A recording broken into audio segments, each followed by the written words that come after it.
माँ खुदा के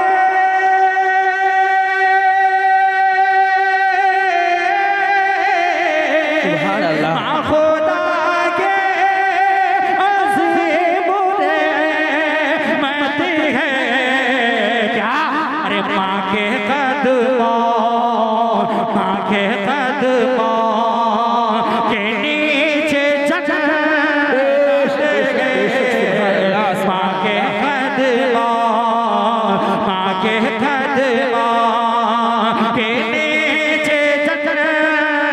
नहीं मेरे भाई दोस्तों, कमेटी वालों ने आपके लिए इंतजाम किया है। अपनी बड़ी मेहनत और जद्दोजहद के साथ इस बरसात के मौसम में पिंडाल का इंतजाम किया है। बैठने के लिए आपके लिए क्या है, फर्श बिछा दिया है। इसके बावजूद आप बैठना न चाहें तो ये आप मुबारकबाद के काबिल हैं कि आप कितने इज्जत और शर्फ वाले हैं, आप कितना लोगों के बातों को मानते हैं।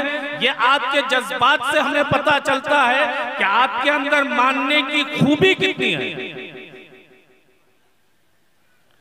मैं उनकी तरफ न जाते हुए अपने असल मौजू की तरफ मैं आना चाहता हूं कि आप हजरात बराए मेहरबानी तशरीफ ले आएं और बैठ जाएं, अपने जिंदा दिली की सबूत पेश करें कि नहीं, हम लोग मुसलमान कौम हैं, हम लोग मुसलमान कौम है।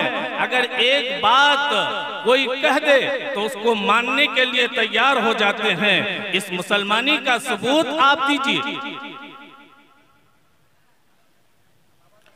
मेरे मोहतरम, जलसे का अनवान चूंकि सीरतुन नबी है, इसलिए मैं आज आप हजरात के सामने नबी अकरम सल्लल्लाहु अलैहि वसल्लम के बचपन का तज़किरा करूंगा कि नबी पाक सल्लल्लाहु अलैहि वसल्लम इस दुनिया में तशरीफ ले आए। आपके आने से पहले दुनिया का माहौल क्या था, इस दुनिया के रहन सहन कैसी थी। मेरे मोहतरम, नबी अकरम सल्लल्लाहु अलैहि वसल्लम के मबऊस होने से पहले इस दुनिया के अंदर कत्ल व गारत आम थी।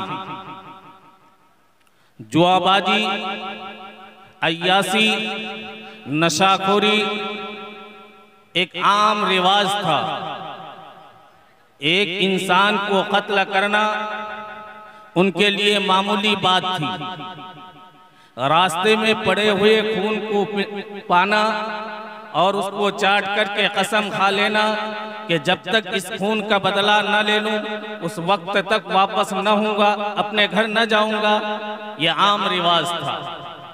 लेकिन कुर्बान जाइए नबी पाक सल्लल्लाहु अलैहि वसल्लम की ज़ात अक़दस के ऊपर कि आप सल्लल्लाहु अलैहि वसल्लम इस दुनिया में मबऊस होते हैं तो आपके आते ही इस दुनिया के अंदर से कुफ्र, शिरकत, जलालत व गुमराही का खात्मा हो जाता है। और वो बुराइयां जो दुनिया के अंदर उस वक्त आम तौर पर पाया जा रहा था, आप सल्लल्लाहु अलैहि वसल्लम की मेहनत और आप सल्लल्लाहु अलैहि वसल्लम की जद्दोजहद से वो सारी की सारी बुराइयां खत्म हो जाती है। मेरे मोहतरम, मेरे कहने का मकसद यह है कि नबी अकरम सल्लल्लाहु अलैहि वसल्लम के बिअसत से पहले जब आप सल्लल्लाहु अलैहि वसल्लम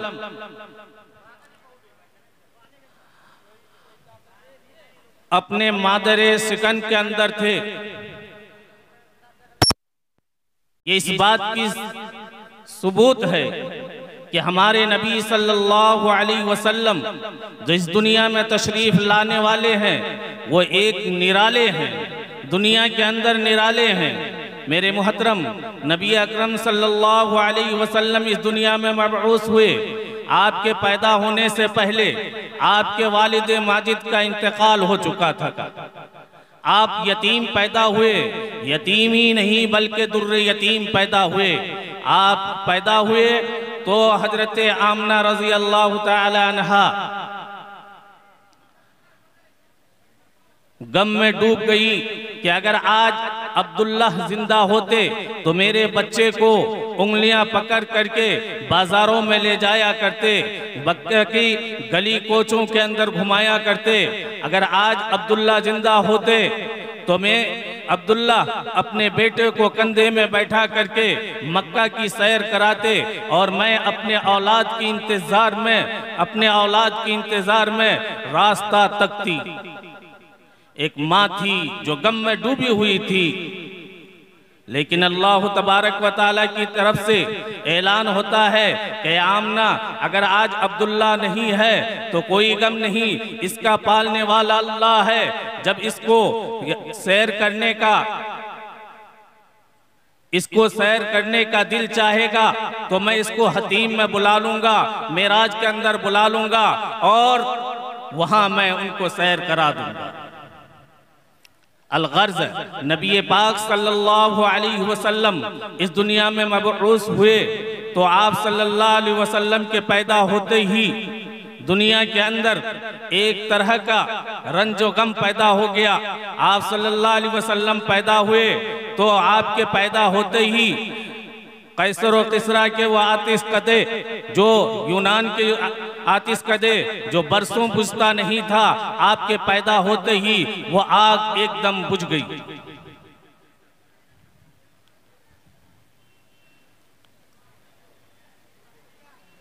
अरब के अंदर ये दस्तूर था कि अपने बच्चों को पैदाइश के बाद उसकी नशो नुमा के लिए उनकी क्या है अदब वगैरह सिखाने के लिए अपने गांव से दूसरे गांव में भेजा करती थी। चुनांचे उस साल भी अरब के अंदर दूध पिलाने वाली औरतें आई और हजरत आमना के घर तशरीफ ले आई और जब सुना पता चला कि यतीम है, औरतों ने छोड़ दिया कि यतीम है, इससे कुछ ज्यादा नहीं मिलेगा, इसका बाप नहीं है, इसलिए यहाँ कुछ आमदनी नहीं होगी, छोड़ करके चले गए। हजरत हलीमा सादिया रजी अल्लाह तआला अन्हा एक नेक खातून थी, नेक सीरत थी, लेकिन उनके यहाँ भी बड़ी फाका कसी थी और गुर्बत का जमाना था, वो पीछे रह गई थी। बाद में आई, मक्का की गलियों के अंदर घूमती रही, कहीं से उनको बच्चा नहीं मिला तो आखिर में हजरत आमना रजी अल्लाह तआला अन्हा के घर पहुंची। वहां पता चला कि बच्चा है और यतीम है। अपने शौहर से फरमाया कि खाली हाथ जाने से बेहतर यह है कि इस बच्चे को साथ ले लें। चुनांचे उसके शौहर ने इजाजत दे दी। हलीमा सादिया रजी अल्लाह तआला अन्हा हुजूर पाक सल्लल्लाहु अलैहि वसल्लम को गोद में उठाते हैं और वो ऊँटनी जो ज़ईफ थी, कमज़ोर थी, नातवा थी, आते वक्त पीछे रह गई थी और हजरत हलीमा सादिया की सहेलियां उनसे पहले मक्का पहुंच चुकी थी। लेकिन जो ही हजरत हलीमा सादिया रजी अल्लाह तआला अन्हा ने हुजूर पाक सल्लल्लाहु अलैहि वसल्लम को अपने गोद में उठाती है और लेकर के क्या है घर से बाहर निकलती है और ऊँटनी पर सवार होती है, तो वही कमजोर ऊँटनी, वही नातवा ऊँटनी, वही लागर ऊँटनी एकदम गामजन हो जाती है और बहुत तेज व तर्रार चलने लगती है। वो हलीमा सादिया की सहेलियां जो पहले मक्का से बच्चों को लेकर के निकल चुकी थी, वो कोसों दूर चली गई थी और हजरत हलीमा सादिया पीछे रह गई थी। लेकिन देखती है कि हजरत हलीमा सादिया की ऊँटनी उनको पकड़ती है, बल्कि पकड़ती ही नहीं, उनसे आगे बढ़ती निकलती जा रही है और उनकी सहेलियां उनको आवाज देती है कि हलीमा सादिया, क्या ये वही ऊँटनी है जिस पर तुम चढ़ कर के आई थी? जवाब मिलता है कि हाँ, ये वही ऊँटनी है, ये वही ऊँटनी है। मेरे मोहतरम हजरत हलीमा सादिया रजी अल्लाह तआला अन्हा हुजूर अकरम सल्लल्लाहु अलैहि वसल्लम को लेकर के अपने घर पहुंचती है और घर पहुंचने के बाद एक फिक्र सवार है कि पहले से एक बच्चा है जो भूख से तड़पते थे, घर में ऊँटनी थी लेकिन वो भी कमजोर, जिसमें दूध नहीं आती थी, और बकरियां बगैर दूधों की। लेकिन हुजूर पाक सल्लल्लाहु अलैहि वसल्लम के हजरत हलीमा के घर में पहुंचने से पहले तमाम रहमतों का मरकज बन गया हजरत हलीमा का घर। अल्लाह तबारक व तआला ने तमाम रहमतों को हजरत हलीमा के घर भेज दिया। हुजूर पाक सल्लल्लाहु अलैहि वसल्लम जैसे ही हजरत हलीमा के यहाँ कदम रखते हैं और अपना दूध हजरत हुजूर पाक सल्लल्लाहु अलैहि वसल्लम को पिलाती है तो खूब सैर होकर के हुजूर पाक सल्लल्लाहु अलैहि वसल्लम दूध पीते हैं। उसके बाद अपने बच्चे को भी दूध पिलाती है, वो भी खूब सैर होकर के दूध पीते हैं। उसके बाद हुजूर हजरत हलीमा सादिया रजी अल्लाह तआला अन्हा अपने शोहर से कहते हैं कि जाओ जी ऊँटनी से कुछ दूध निकालो। चुनांचे उनके शोहर ऊँटनी से दूध निकालने के लिए चले जाते हैं। वही ऊँटनी जो दूध नहीं देती थी, कमजोर थी, लेकिन जैसे ही थनों के ऊपर हाथ रखते हैं तो दूध से लबरेज हो जाते हैं, बर्तन भर जाते हैं, और हजरत हलीमा सादिया रजी अल्लाह तआला अन्हा और आपके शोहर खूब सैराब होकर के पीते हैं। हजरत हलीमा सादिया रजी अल्लाह तआला अन्हा फरमाती हैं कि बरसों से इस घर के अंदर रोने के अलावा कुछ नहीं होता था। बरसों कभी ऐसा मौका नहीं आया कि हम रात भर चैन से सोया हो। भूख की शिद्दत से हमने पूरी रात सोने नहीं पाया था। यह आज पहला दिन है कि हुजूर पाक सल्लल्लाहु अलैहि वसल्लम की कदमों की मुबारक है, बरकत है कि आज हम लोगों ने पूरी रात चैन व सुकून से सोया। फिर उसके बाद बरकतों का सिलसिला जारी हो जाता है और वही कमजोर और नातवा बकरियां जो चरागाह तक चल करके जा नहीं सकती थी, वही बकरियां जब शाम को घरों से चरागाह तक जाते हैं सुबह को और शाम को वापस आती है तो दूध से लबरेज हो जाते हैं। ये बरकतों का सिलसिला देख करके उस गांव के लोगों ने अपने चरवाहों से कहा कि तुम कहां अपने बकरियों को चढ़ाते हो? अरे हलीमा सादिया की बकरियां जिस जगह चढ़ती है वहीं ले जा करके तुम भी अपने बकरियों को छोड़ो, वहीं चढ़ाओ, ताकि हजरत हलीमा सादिया की बकरियां जिस तरीके से दूध से शाम को लबरेज होकर के आते हैं, इसी तरीके से हमारी बकरियां भी लबरेज होकर के आए। लेकिन ये तो किस्मत का, तकदीर का फैसला था कि उन लोगों ने यतीम छोड़ करके समझ करके हुजूर अकरम सल्लल्लाहु अलैहि वसल्लम को छोड़ आया था। हजरत हलीमा सादिया ने आप सल्लल्लाहु अलैहि वसल्लम को उठा लाया और उसकी बरकत का सिलसिला यह हुआ कि हर रोज आपकी बकरियां क्या है चढ़ करके जब वापस हुआ करती थी तो बिल्कुल वो दूध से लबरेज हुआ करते थे। इसी तरीके से 2 साल तक हुजूर अकरम सल्लल्लाहु अलैहि वसल्लम हजरत हलीमा सादिया रजी अल्लाह तआला अन्हा के घर में रही। वादे के मुताबिक 2 साल के बाद आपको फिर मक्का के अंदर ले जा करके हजरत आमना के घर में देना था। वादे के मुताबिक लेकर के चले, रास्ते में पता चला कि वहाँ ताऊन किस्म की एक बीमारी फैली हुई है मक्का के अंदर, और वहाँ ले जा करके उस ताऊन और